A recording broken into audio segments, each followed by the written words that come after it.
In the heart of an unforgiving desert, where the horizon bleeds into the starless sky, there lies a road seldom traveled. This is a place where reality thins, a place that truckers whisper about but rarely acknowledge, the kind of place that maps neglect and only the lost find. On this particular night, a chilling wind howls across the barren expanse, and a lone vehicle, its headlights cutting through the darkness, barrels down the desolate stretch. The driver, a young woman named Sarah with auburn hair and a spirit of unyielding determination, clutches the steering wheel tightly. Her eyes, heavy with exhaustion, are searching for a sign, any sign, of life. As if conjured by her deepest needs, a flicker in the distance catches her gaze. A beacon of hazy light pulsates, growing stronger with each passing mile. The outline of the midnight diner emerges, its neon sign buzzing like a beacon for the weary and the wayward. Open 24/7, it promises a haven from the night, a warm meal, a moment of rest. With a mixture of relief and trepidation, Sarah signals and pulls into the gravel lot, the tires crunching beneath her. Little does she know, the midnight diner hungers for more than just customers. It craves their stories, their fears, their very souls. And tonight, it sets its sights on Sarah, the latest traveler to cross its threshold into a realm where the menu offers much more than meets the eye. The night was a thick blanket of darkness, pierced only by the sharp spears of headlights that Sarah's car cast ahead. The road was a desolate ribbon unwinding beneath her, leading her away from a past she desperately wanted to forget. Her hands gripped the steering wheel with a determination that belied the trembling that occasionally ran through her body.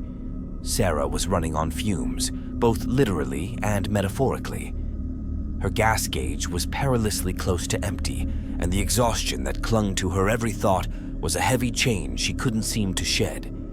It had been hours since she'd seen any sign of civilization, and the isolation was starting to gnaw at her resolve.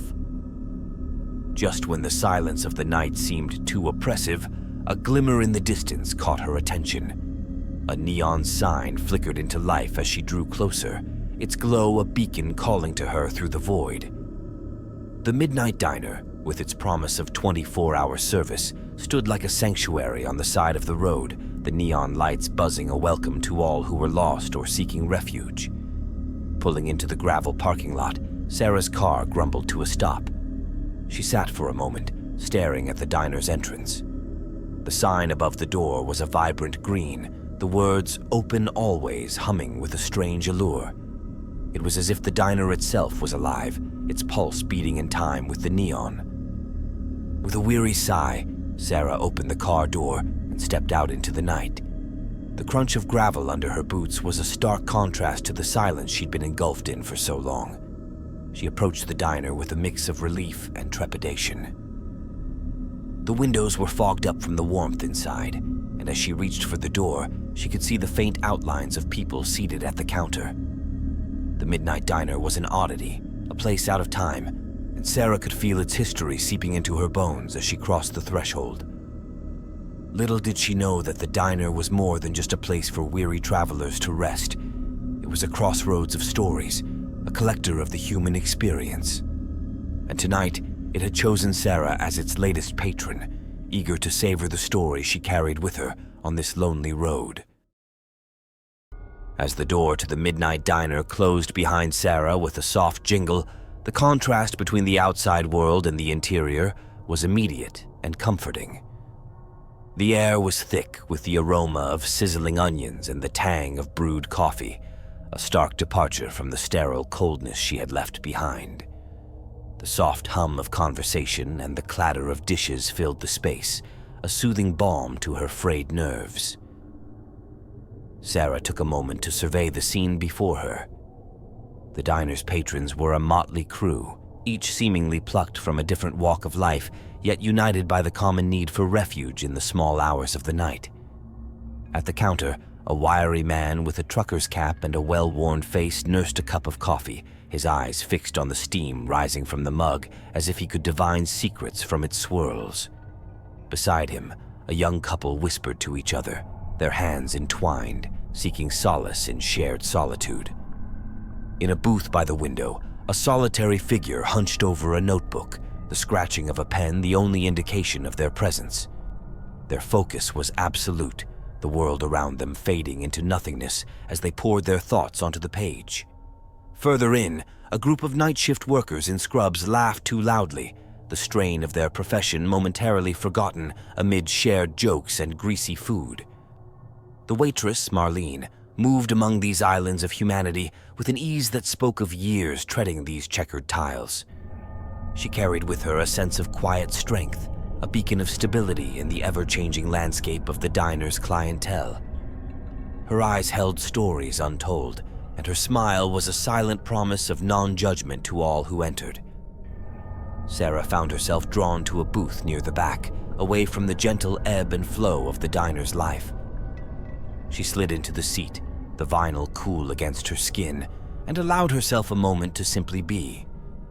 It was a rare luxury to sit and not think, not plan, not remember. Marlene materialized beside her, materializing with the same grace with which she navigated the rest of the diner. "What can I get you, darling?" she asked, her voice a low melody that seemed to resonate with the very soul of the place. "Just a coffee for now, thanks," Sarah replied, her voice a whisper compared to the confident timbre of the waitress. As Marlene walked away, Sarah's gaze wandered back to the other patrons. They were shadows flickering in the corner of her eye, each absorbed in their own narrative. She wondered what stories they carried with them into the diner, what burdens they sought to lighten with each sip of coffee and bite of pie. The Midnight Diner was a sanctuary for the lost and the weary, a place where the night's patrons could shed the weight of their worlds, if only for the duration of a meal.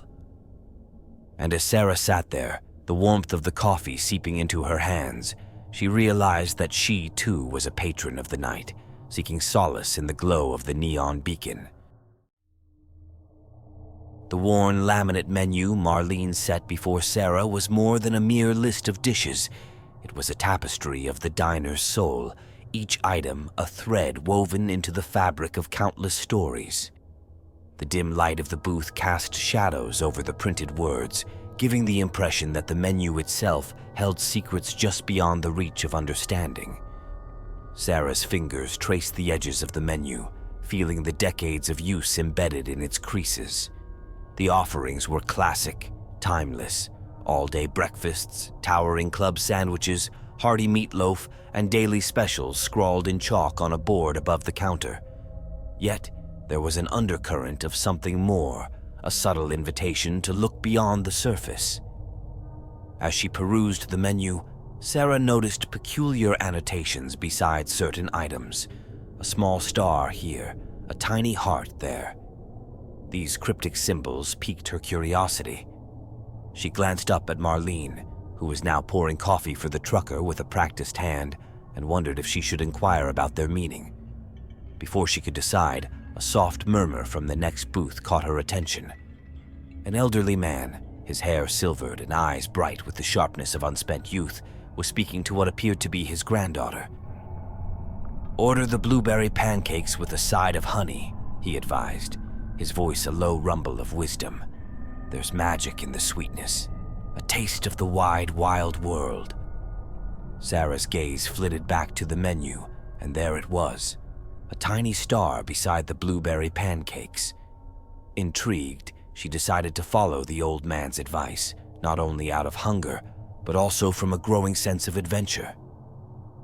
When Marlene returned, Sarah ordered the pancakes with a side of honey, and the waitress's eyes twinkled with a knowing light. "An excellent choice," Marlene said, her smile deepening. "You'll find that some dishes here are more than just food. They're experiences. Each symbol on the menu is a key to something special, something extraordinary." As Sarah waited for her order, she observed the other patrons more closely. The couple had a heart beside their shared slice of cherry pie, and the laughter of the night shift workers seemed to dance around the little clover drawn next to their mountain of fries. Even the solitary writer had a crescent moon next to their bottomless mug of coffee, which they cradled like a talisman against the night. The diner was alive with secrets, and the menu was the map to uncovering them. Each symbol represented a choice, a chance to partake in the hidden magic of this place suspended in time. Sarah felt a thrill run through her as she contemplated the possibilities. What other secrets did the Midnight Diner hold? What stories could be unlocked with a simple order from a menu that promised so much more than nourishment? When her pancakes arrived, golden and steaming, with a side of honey that glowed like amber in the low light, Sarah knew she was about to find out. With the first bite, the flavors burst across her tongue, and it was as if the diner itself was sharing its stories with her, tales of joy and sorrow, beginnings and endings, all the ingredients of life blended into a dish served up in the quiet hours of the night. The Midnight Diner was not just a place to eat, it was a place to discover. And with each patron that walked through its doors, the menu of secrets offered a new chapter to explore. As the blueberry pancakes began to settle in Sarah's stomach, a peculiar hush fell over the Midnight Diner. The jukebox, which had been crooning old hits in a soft undertone, crackled and fell silent, and the low murmur of conversations dwindled away into a heavy stillness. Sarah looked up from her plate, the sweetness of the honey still lingering on her tongue, to find the atmosphere of the diner had shifted. The air grew thick, charged with an anticipation that clung to Sarah's skin like humidity before a storm. She watched, her heart thudding in her chest, as Marlene approached a door beside the counter, a door that Sarah hadn't noticed before. It was nondescript, painted the same faded teal as the walls, but now it seemed to emanate an otherworldly glow. Marlene turned to address the diner's patrons, her voice a sonorous bell that cut through the silence. "Ladies and gentlemen, esteemed guests of the night," she began, her eyes sweeping across the room. "The hour is upon us. The Feast of the Damned is ready to commence." A collective shiver ran through the diner as the patrons put down their forks and coffee cups, their expressions a mixture of reverence and an unspoken hunger. Sarah felt herself drawn into the ritual, though she didn't understand what was happening. She watched as Marlene opened the door, revealing a staircase that spiraled down into darkness. One by one, the patrons rose from their seats and formed a line, moving with a somber procession towards the staircase. The elderly man with the silver hair nodded at Sarah, a silent invitation to join the gathering. Her curiosity piqued, Sarah found herself rising and falling in step behind the others. As they descended, the air grew cooler, and the walls seemed to pulse with a life of their own. The staircase ended in a cavernous room, lit by flickering candles that cast dancing shadows on the walls. In the center stood a long table, draped in a black velvet, laden with dishes that were both enticing and disturbing. There were platters of fruits that shimmered with an unnatural luster, meats that twisted and coiled as if still alive, and pastries filled with a darkness that seemed to absorb the candlelight. The diners took their seats, their faces illuminated by the eerie glow of the feast before them. Marlene presided over the table, her form now more spectral than human. "This is the Feast of the Damned," she intoned. "A banquet for those who roam the night, for the souls who seek the solace of shadows. Partake in the feast and share your stories with the spirits that hunger for life." The guests began to eat, and as they did, whispers filled the room. Tales of love lost to the chasm of time, of regrets that clung like chains, of joys so bright they burned. Each bite seemed to release these stories into the air, where they swirled and mingled with the essence of the diner itself. Sarah hesitated, her mind a whirlwind of doubt and wonder. What was this feast? Would eating bind her to the diner, to the night, forever? Yet the pull of the unknown, the allure of the stories being shared, was too powerful to resist. She reached out, her hand trembling, and took a piece of the glistening fruit. As she tasted its sweetness, richer and deeper than anything she had ever known, the voices of the damned whispered in her ear, welcoming her to their eternal banquet. The Feast of the Damned was a communion of the night's lost souls, and with each morsel, Sarah felt herself sinking deeper into the fabric of the Midnight Diner, a place where every hunger could be sated and every secret was waiting to be devoured. The whispers grew louder, wrapping around Sarah like a shroud as she took her place at the table of the damned. The feast before her was a tableau of the macabre and the magnificent, an intricate dance of death and delight. With each story that unfurled from the lips of her fellow diners, Sarah felt the boundaries of her reality begin to fray. The tales were of lives lived in the shadows, of moments stolen from the brink of oblivion, of the ephemeral beauty found only in the darkest of nights. And as Sarah listened, she realized that this was no ordinary gathering. It was a last supper for those who had no tomorrow, a final celebration of existence for the souls who had slipped through the cracks of the world. Marlene, her form now shifting between the corporeal and the ethereal, moved among the guests with a grace that belied her spectral nature. She served them with an ancient reverence, her hands bestowing more than mere sustenance. They offered absolution, a chance to lay bare their burdens before the final curtain fell. Sarah watched as a man with eyes like the void reached for a goblet of wine that seemed to contain the very stars. He drank deeply, and as he did, his form became less tethered to the earth. His story spilled forth, a cascade of lost loves and abandoned dreams, until with a final sigh, he faded into the air, his essence absorbed by the midnight around them. The feast continued, each diner taking their turn to consume and confess, to surrender their tales to the night. Sarah felt the weight of her own story, heavy and unspoken, pressing against her chest. She had come to the Midnight Diner seeking solace, an escape from the relentless march of her days. But now she was part of something much greater, a ritual of endings and the peace that came with them. When her turn came, Sarah hesitated.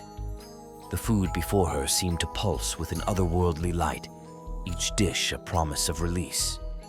She thought of her life, of the choices that had led her here, to this moment at the edge of forever.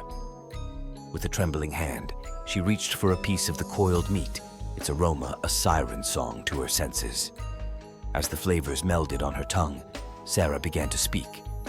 Her voice was a whisper at first, but it grew stronger as she recounted her story, her triumphs and her failures, her fears and her fleeting joys. The words flowed from her like a river breaking free from a dam, and as she spoke, the weight lifted from her shoulders. The other diners listened, their ghostly faces aglow with empathy and understanding. They had all been where Sarah was now, at the precipice of the unknown, and they had all taken the leap. When the last of her tale had been told, Sarah felt a profound stillness settle over her. Marlene approached, her eyes reflecting the depth of the cosmos, and placed a gentle hand on Sarah's shoulder. "Welcome to the Last Supper," Marlene said, her voice both an ending and a beginning. "Here, you are free."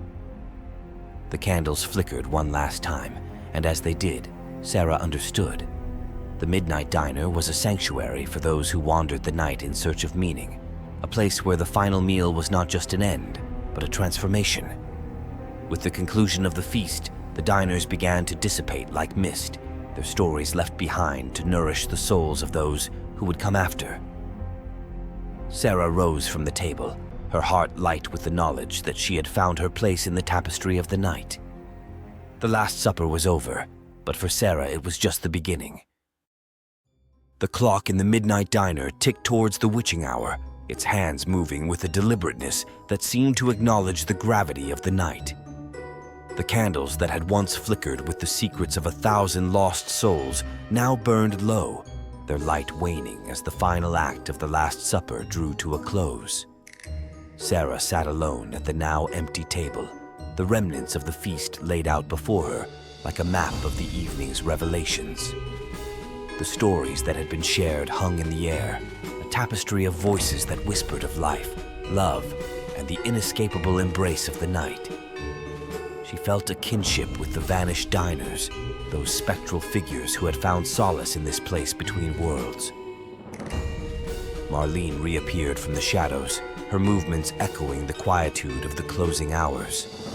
The diner, once alive with the echoes of the damned, now settled into a serene silence, as if it too were exhaling the weight of the night's confessions.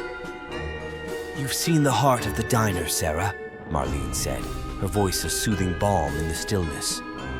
"The stories we share, they are the sustenance that feeds our souls. But with dawn approaching, it is time for us to prepare for the end of our night." Sarah nodded, the realization dawning on her that the midnight diner was not a place of perpetual darkness, but rather a haven that existed in the delicate balance of night and day.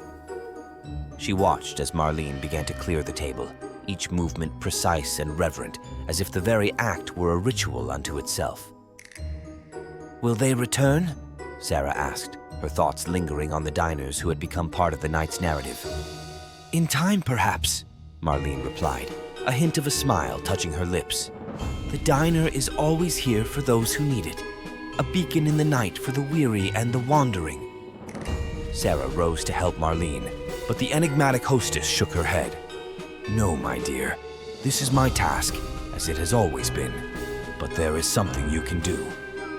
Marlene gestured toward the window, where the first light of dawn was beginning to seep through the glass, casting a gentle glow upon the diner's worn floor.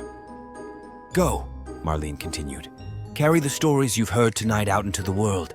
Let them remind you that no matter how solitary our paths may seem, we are all connected through the tales of our lives." Sarah felt a weight lift from her shoulders as she understood her role in the night's unfolding. She was not just a witness to the diner's magic, she was now a bearer of its legacy. With a sense of purpose, Sarah moved towards the door, pausing to glance back at the midnight diner one last time. Marlene was already busy at work, the quiet clink of dishes punctuating the hush. The diner, with its otherworldly charm, seemed to nod in approval, its walls saturated with the echoes of 1,000 farewells. As Sarah opened the door, the cool breath of the impending dawn caressed her face. She stepped out into the new day, the diner's door closing softly behind her. The world outside was transforming, the darkness receding as the city stirred to life, unaware of the magic that had transpired in the small hours of the night. With each step, Sarah felt the stories she had heard pulsing through her, a rhythm that matched the beating of her heart. She knew that the midnight diner would continue to thrive in the shadows, a timeless refuge for the lost and the seeking. And as the day broke free from the clutches of the night, Sarah carried with her the certainty that when the hour grew late and the world quiet once again, the diner would be there, its candles lit, ready to welcome the next weary traveler in need of a story, a meal, and a place to rest their soul. The clock in the midnight diner ticked on, undisturbed, the keeper of time and tales in the ever-spinning cycle of the closing hours.